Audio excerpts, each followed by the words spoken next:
Une réflexion, partir en Inde. La première fois que je suis partie en Inde, je vivais de l'insécurité. C'est certain, l'Inde, un pays inconnu. La pauvreté, la peur des bibites, la peur d'être malade à l'extérieur, quoi manger en Inde, l'hygiène, les vaccins ou non. Il y avait quelques questions qui étaient là, mais au fond de mon cœur, un appel très fort à me rendre dans cette terre. J'y suis allée une première fois, une seconde fois, et pour la troisième fois, en mars 2013, j'aurai l'opportunité d'accompagner un groupe de personnes qui, comme moi, ont le goût de découvrir l'Inde ou de redécouvrir l'Inde, de prendre un moment pour eux, un moment qui nous permet de visiter l'Inde dans toute sa couleur et toute sa saveur, d'un point de vue autant religieux, culturel, spirituel. Cette année particulièrement, en février, il va y avoir la fête de la Kumbh Mela, qui est un grand rassemblement religieux, des millions de pèlerins qui vont se rassembler dans une des 4 villes sacrées de l'Inde, afin de faire des rituels et prières. Et on dit qu'à la Kumbh Mela, que des énergies cosmiques particulières très puissantes descendent, viennent bénir la terre de l'Inde dans ces lieux sacrés, et que si nous bénéficions de ces énergies à travers les rituels qui sont proposés, que nous pouvons nettoyer toutes nos fautes. Alors, beaucoup de pèlerins dans l'Inde, de tous les coins de l'Inde, arrivent dans ce lieu sacré et vont prier pendant plusieurs jours. On rencontre beaucoup les sadhus, ces hommes peints de cendres, qui se baignent dans le Gange, ces grands sages aussi, qui vivent seuls souvent. Des saints, on les appelle des saints en Inde.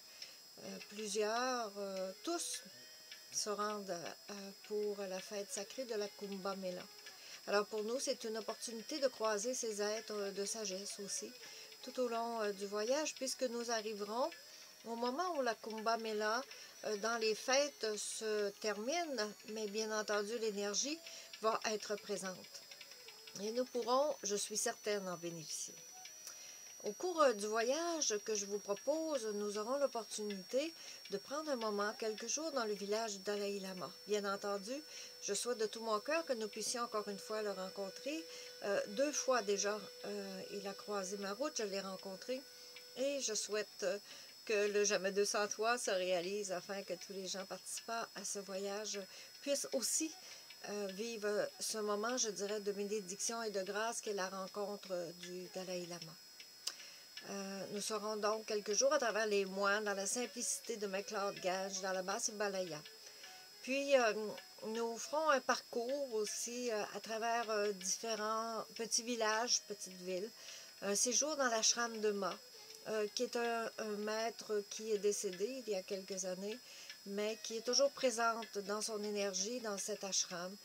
Et c'est une découverte pour les gens, une autre opportunité de vivre dans un ashram et de découvrir cette vie. Nous assisterons à des rituels comme l'Arati. Nous pourrons rencontrer aussi un des vieux disciples de Ma qui va être présent, je le souhaite aussi. Nous parcourons aussi, bien entendu, Varanasi, qui est une des villes sacrées très importantes sur le bord du Gange. Nous assisterons à des crémations, le lever du soleil sur le Gange dans une petite barque sacrée. Et toute la vie, les couleurs, les saveurs, les épices, les odeurs de l'Inde nous attendent vraiment là-bas.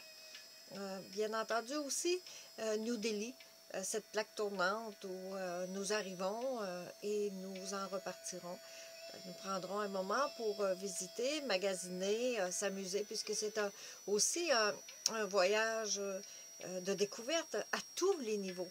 C'est important de savourer tout ce que la vie terrestre nous propose au cours de ce voyage.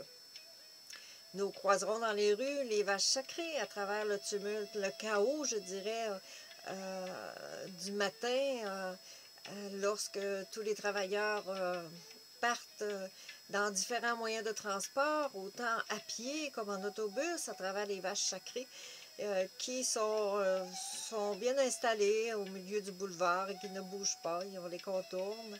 C'est toujours un monde assez impressionnant.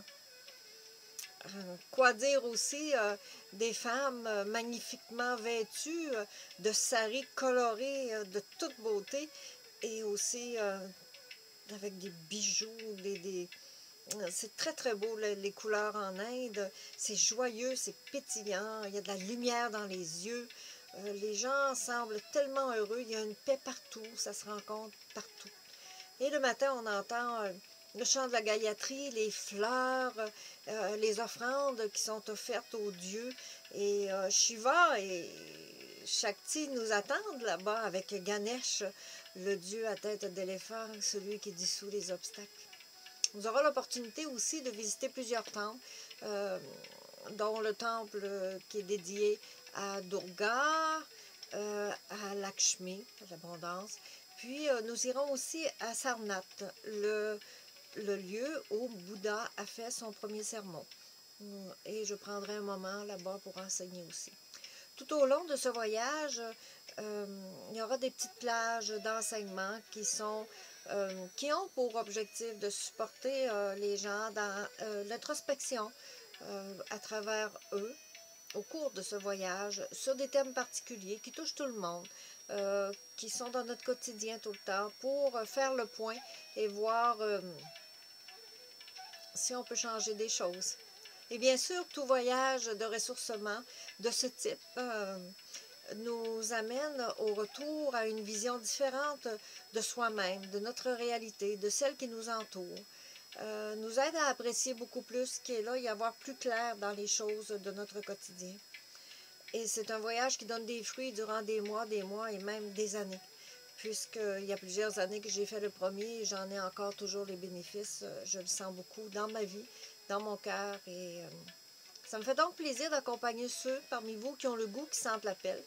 Vous pourrez communiquer avec l'Institut de la Rassamar Plus à info@institutdlplus.com afin que nous puissions vous envoyer le dossier technique. J'espère vous compter aussi parmi nous. Je vous souhaite une réflexion remplie de douceur, d'authenticité, en observant vos peurs et vos insécurités comme moi la première fois. Et je vous remercie et à bientôt. Au revoir.